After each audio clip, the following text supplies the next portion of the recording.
Hello and welcome, बहुत स्वागत है आपका प्रॉपर्टी गुरु में, पावर्ड बाय सिग्नेचर ग्लोबल। आप देख रहे हैं CNBC आवाज पर और आपके साथ मैं हूं विपिन भट्ट, लेकर हाजिर है एक बार फिर आपका मनपसंद प्रोग्राम प्रॉपर्टी गुरु। तो आइए करते हैं शो की शुरुआत। और आज आपके सवालों के जवाब देने के लिए, ढेर सारी हमसे बातचीत करने के लिए आज के हमारे प्रॉपर्टी गुरु हैं प्रॉप स्टोरी के को-फाउंडर आशीष महाजन सर। बहुत बहुत स्वागत है आपका प्रॉपर्टी गुरु में।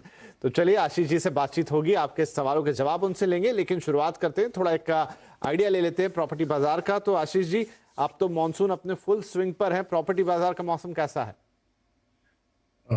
जी विपिन जी, रेजिडेंशियल मार्केट की अगर हम बात करते हैं तो सभी शहरों में काफी पॉजिटिव कमेंट्री ही आ रही है। प्राइस राइज भी हुए हैं अच्छे प्रोजेक्ट्स में, अच्छी लोकेशंस में।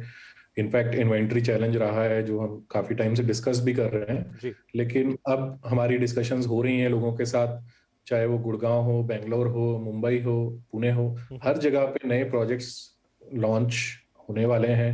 और अगले 2-3 महीने आई थिंक दिवाली जो दशहरा दिवाली के आसपास जो फेस्टिव सीजन चालू होता है वो आते आते तक आप नए प्रोजेक्ट्स, नए ऑप्शंस की भरमार मिलेगी हर शहर में।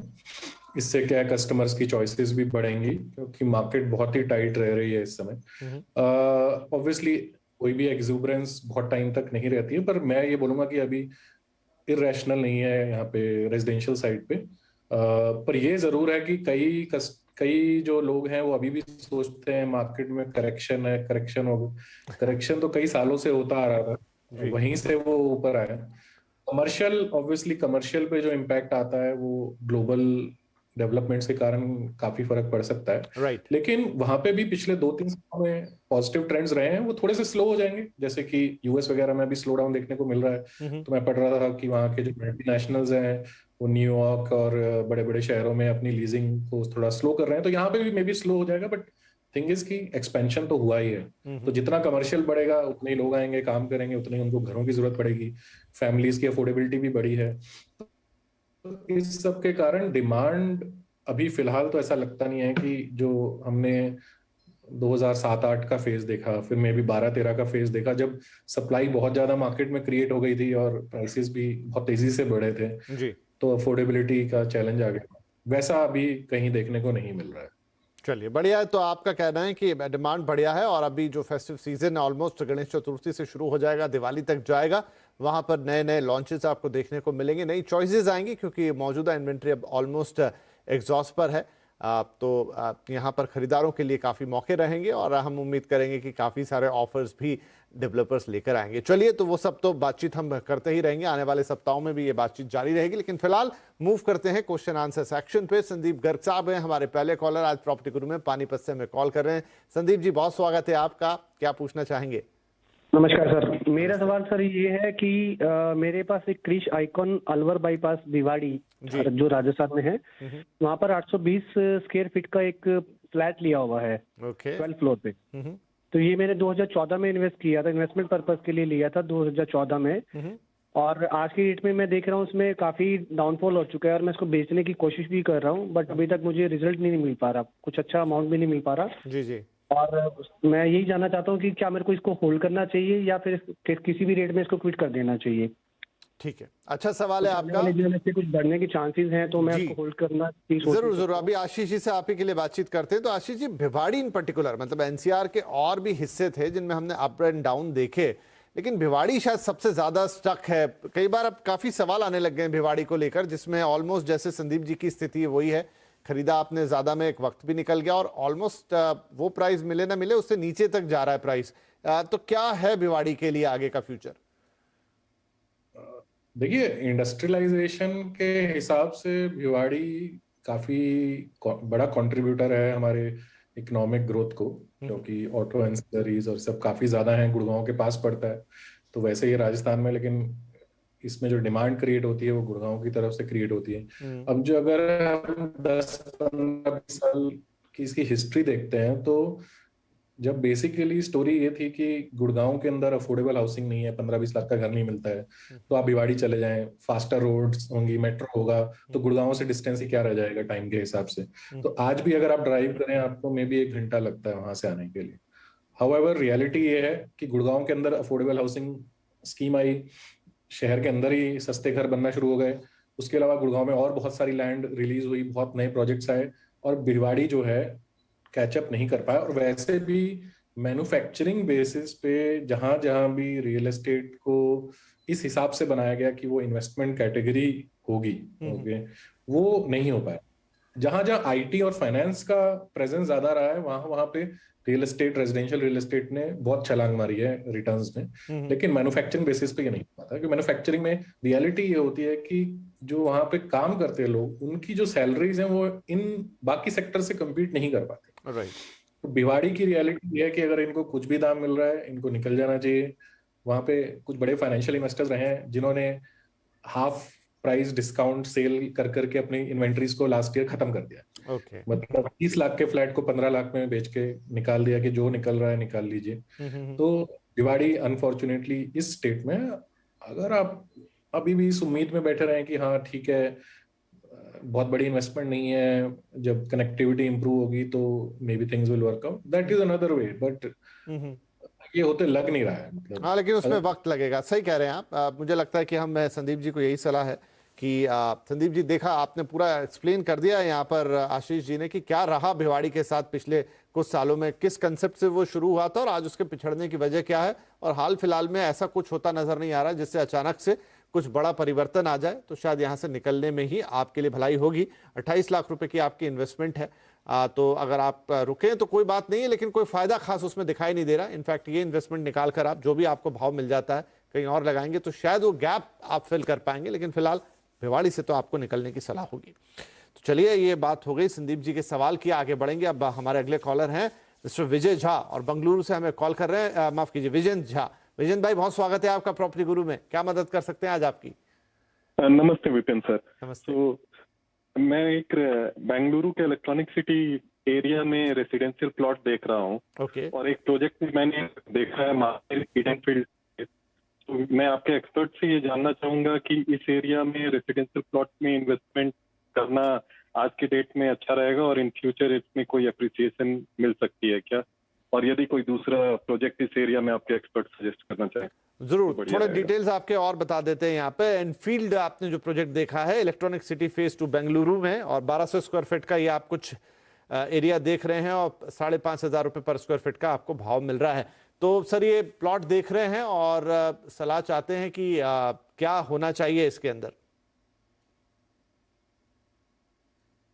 जी बिपिन जी, इलेक्ट्रॉनिक सिटी बहुत बड़ा प्राइमरी आईटी हब है, और बड़ी बड़ी ऑर्गेनाइजेशंस, चाहे इन्फोसिस, टीसीएस वगैरह, इन सब के हेडक्वार्टर्स और बहुत लार्ज एस्टेब्लिशमेंट्स हैं जो, पर वो पिछले कुछ सालों में रियल एस्टेट एप्रिसिएशन के हिसाब से इतना पिकअप नहीं कर पाया। बट शायद गोइंग फॉरवर्ड अब वहां पे मेट्रो जो है, मेट्रो काम बहुत तेजी से हुआ है, तो वो शहर के साथ लिंक हो जाएगा फास्टर कनेक्टिविटी से।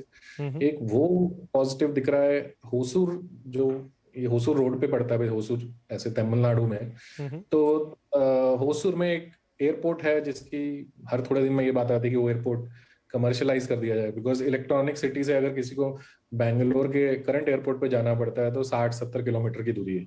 तो अगर होसूर में एयरपोर्ट चालू हो जाए तो आप समझ सकते हैं कि कमर्शियल एक्टिविटी कितनी पिकअप कर सकती है। तो ये पॉजिटिव्स हो सकते हैं यहाँ के लिए। और इन्होंने महावीर बिल्डर्स का नाम लिया, बट महावीर का थोड़ा इनको चेक करना पड़ेगा, क्योंकि प्रोजेक्ट डिलीवरीज वगैरह में इशू रहे हैं इनके।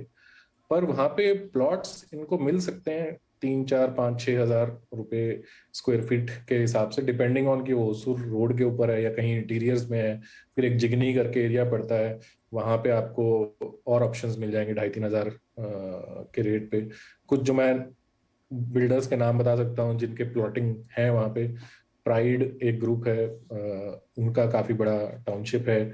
फिर एड्रेस मेकर्स हैं महावीर का, ये बता रहे हैं। अगर प्लॉट्स ही देख रहे हैं तो ये कुछ ऑप्शंस इनको मिल सकते हैं वहां पे। राइट। तो चलिए, यहाँ पर आपके लिए प्लॉट्स के कुछ ऑप्शंस हैं जो आशीष जी ने आपको बता दिए विजय भाई। बाकी आप पूरे एरिया का एक्सप्लेनेशन भी उन्होंने दे दिया है, एंड अब आपकी चॉइस है कि आप यहाँ से कैसे आगे बढ़ना चाहते हैं। हमारी कोशिश ये रहेगी कि आप एक इन्फॉर्म्ड डिसीजन लेके आगे बढ़े, और वो आशीष जी ने आपकी मदद कर दी है। राइट, तो चलिए इसी के साथ हम एक छोटा सा ब्रेक ले लेते हैं, लेकिन ब्रेक के बाद आपके और सवाल होंगे और आशीष जी से जानेंगे उनके जवाब।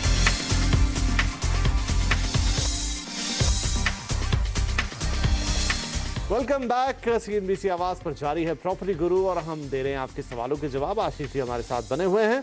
चलिए तो आगे बढ़ते हैं। नवनीत मित्तल अब हमारे अगले कॉलर आ गए हैं फोन लाइन पे। नवनीत जी बहुत स्वागत है आपका प्रॉपर्टी गुरु में। क्या पूछना चाहेंगे आज? नमस्कार सर जी बताएं। जी सर, मैं पंजाब अमृतसर से बात कर रहा हूँ। एक्चुअली मैं डॉटर के लिए एक फ्लैट देखा था 1 BHK। ओके जी सर, मैं अंधेरी वेस्ट और अंधेरी ईस्ट को प्रेफर कर रहा था।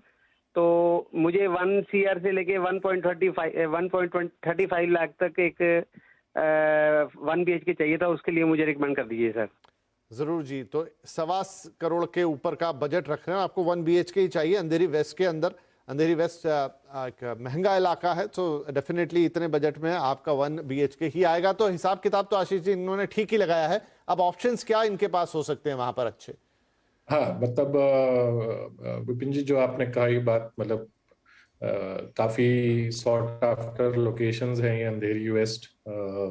फिर प्रॉपर अंधेरी वेस्ट के जो प्राइमरी एड्रेस हैं शायद उसमें तो इस तरह का अपार्टमेंट इनको ना मिले। हाँ 1 BHK जैसे वो गोरेगांव की तरफ आते हैं, जैसे ओशीवारा है टुवर्ड्स गोरेगांव वेस्ट, इनके ऑप्शंस खुलना शुरू हो जाएंगे। जैसे सनटेक सिटी है, ट्रांसकॉन ट्रायम्फ करके एक प्रोजेक्ट है, कुछ और not so well known developers, इनके भी कुछ प्रोजेक्ट्स इनको मिल जाएंगे। जो अंधेरी वेस्ट ये जो रीजन है, यहाँ पे कारपेट एरिया पे जो रेट रहेगा वो 35 से 40 हजार रुपए के आसपास का रहता है। और जो हमने असेस किया, मतलब 350 स्क्वायर फीट से लेके 450 या 500 स्क्वायर फीट तक के 1 बेडरूम बन रहे हैं कारपेट एरिया के हिसाब से। तो उस हिसाब से कुछ 1 करोड़ 10 लाख, 1 करोड़ 20 लाख से लेके 1.5 करोड़ तक इनको ऑप्शंस मिल सकते हैं। राइट, तो चलिए आपको यहाँ पर अच्छे ऑप्शन मिले। एग्जैक्टली अंधेरी वेस्ट पे तो नहीं मिल पाएंगे नवनीत साहब, लेकिन हाँ आगे बढ़ते हुए गुड़गांव की तरफ जो ऑप्शंस हैं वो आपको आशीष जी ने बताया कि आपको क्या मिल सकता है और किस साइज में मिल सकता है। एंड आई होप कि ये आपके काम आएंगे। रेडी अंडर कंस्ट्रक्शन जैसा आपको चाहिए। आप इस समय तो शायद रेडी पोजीशन एकदम नहीं मिले, या फिर आपको सेकंड सेल्स में देखना होगा। अंडर कंस्ट्रक्शन के ऑप्शन आपको आगे चलते हुए यहाँ पर मिल सकते हैं। तो चलिए ये नवनीत साहब के लिए सलाह हो गई। और अब हैं हमारे साथ आतिश धवाले फोन लाइन पर। आतिश जी बहुत स्वागत है आपका। क्या पूछना चाहेंगे आज? Thank you sir. मेरा क्वेश्चन ये था कि मैं पुणे मोहम्मदवाड़ी यानी दिल्ली पब्लिक स्कूल के आसपास रेडी पोजीशन में 2 BHK देख रहा हूँ। मेरा बजट लगभग 55 to 60 लाख है। ठीक है। और कारपेट थोड़ा सा मैं अराउंड 700 के आसपास का देख रहा हूँ सर। ठीक है। तो इसमें आपका सजेशन चाहिए था, या फिर कोई अच्छा लोकेलिटी जो मेरे बजट में आता हो। ठीक है, आपने इसमें रेडी पोजीशन लिखा है, तो क्या आपको तुरंत ही चाहिए या अंडर कंस्ट्रक्शन चलेगा आपको? सर मैं ज्यादा से ज्यादा 6 महीने के लिए वेट कर सकता हूँ। 6। राइट, ठीक है। तो आशीष जी 55 से 60 लाख का बजट है। उंदरी बाणे रौंद यहाँ पे 2 BHK देख रहे हैं। 700 स्क्वायर फीट ये उम्मीद कर रहे हैं कि इनको एरिया मिल जाए, और ये चाहते भी जल्दी हैं कि करीब 5-6 महीने में डिलीवर हो जाए तो बेहतर है। जी, तो बानेर और आउन तो सीधा ही रूल आउट हो जाता है प्राइसिंग के हिसाब से। और लोकेशन भी बहुत डिफरेंट है एक्चुअली। बानेर और आउन वेस्ट पुणे है, और जो उंदरी की जो ये बात कर रहे हैं वो साउथ पुणे आता है। तो अगेन प्रीमियम एरिया ही है। तो 2 बेडरूम इनको न्याती है बनी करके एक प्रोजेक्ट है, शायद उसमें जिस बजट में ये देख रहे हैं मिल सकता है। उसके अलावा वहाँ पे काफी रिनाउंड डेवलपर्स हैं, जैसे रेजा, एलिना एटसेट्रा एटसेट्रा, पर इनके जो प्रोजेक्ट्स हैं वो काफी हायर टिकट पे ही स्टार्ट होते हैं। उसके अलावा अगर थोड़ा लोकेशन पे कॉम्प्रोमाइज कर सकते हैं तो वहाँ उंदरी के पास में पिसोली एरिया पड़ता है, वहाँ पे बजट्स कम होते चले जाते हैं। शायद इनको कुछ प्रोजेक्ट्स में कुछ रेडी ऑप्शन भी मिल जाए।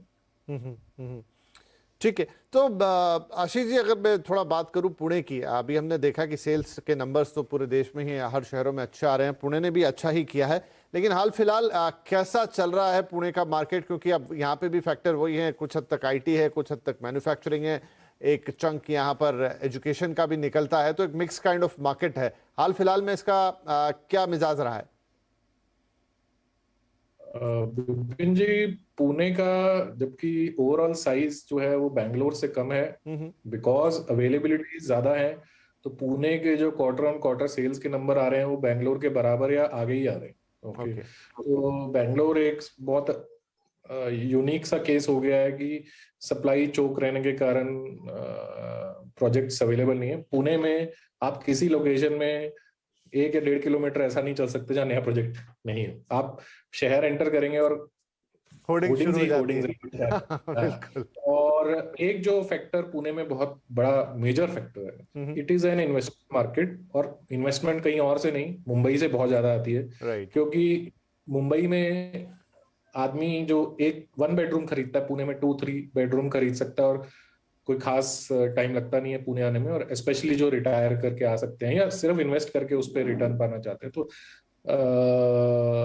पुणे बहुत ही एक क्लासिक केस है कि रेंटल वैल्यूज भी अच्छी हैं, और पर square feet values Bangalore Gurgaon के कई प्राइम एरियाज के बराबर चलते हैं। बहुत ऐसे एरियाज जो आपस में कंपेयर नहीं कर सकते। ठीक है, हाईएस्ट ऑफ बैंगलोर या हाईएस्ट ऑफ गुड़गांव पूना में शायद नहीं होगा, मतलब 30,000 रुपए स्क्वायर फीट भी है बैंगलोर गुड़गांव में, पूना में वैसा नहीं होगा। पूना में बहुत जगहों पे आपको 8,000 10,000 रुपए स्क्वायर फीट से लेवल पे आपको मिलेगा, जो बैंगलोर के और गुड़गांव के मेजोरिटी प्रोजेक्ट्स का होता है। और पुणे में तो यही खासियत हमने देखी पुणे की कि बड़ा स्टेडी मार्केट, कई साल दर साल ऐसे भाव, ना बहुत ऊपर ना बहुत नीचे, सप्लाई बहुत अच्छी, आई थिंक प्रोजेक्ट्स भी काफी अच्छे। और जो आशीष जी बता रहे हैं कि एक बहुत ही वेरी करने वाला मार्केट है, बहुत ही डिफरेंट टाइप की उसमें चीजें मिलती हैं, और रियल एस्टेट को लेकर यहाँ पर उत्साह हमेशा बना रहता है, और बॉम्बे से बड़ा सपोर्ट इसकी तरफ आता है। तो बड़ा इंटरेस्टिंग है, किसी दिन इस पर विस्तार से भी चर्चा करेंगे। फिलहाल एक छोटा ब्रेक ले लेते हैं, क्योंकि और भी सवाल लेने हैं आप लोगों के। छोटा ब्रेक, तुरंत हाजिर होते हैं।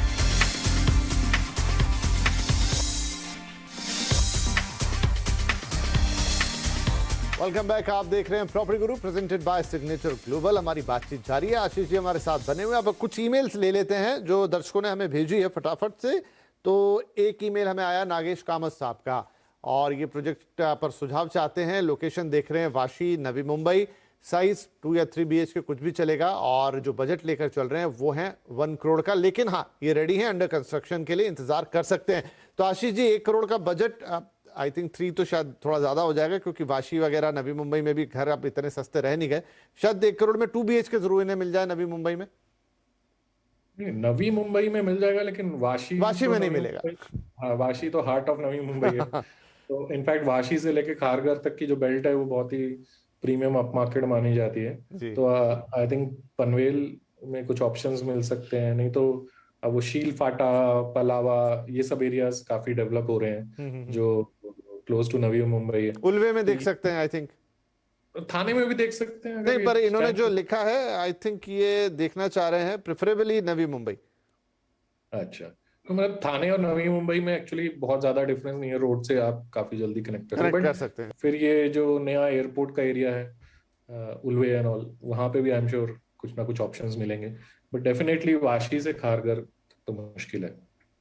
चलिए, तो नागेश जी थोड़ा सा बजट आपको यहाँ पर इंक्रीज करना पड़ेगा, अदरवाइज पनवेल, उल्वे, अगर आप प्रॉपर नवी मुंबई साइड देख रहे हैं तो इधर है। और दूसरा जो जिक्र कर रहे हैं आशीष जी, आप शीलफाटा की तरफ चले जाएं, पलावा जो बहुत एक बड़ा प्रोजेक्ट है, लोढ़ा डेवलपर्स ने यहाँ क्रिएट किया, अपने आप में एक अलग छोटा सा शहर ही बन गया, वो वहाँ पे देख सकते हैं। अच्छे ऑप्शंस मिलेंगे आपको इस बजट के अंदर।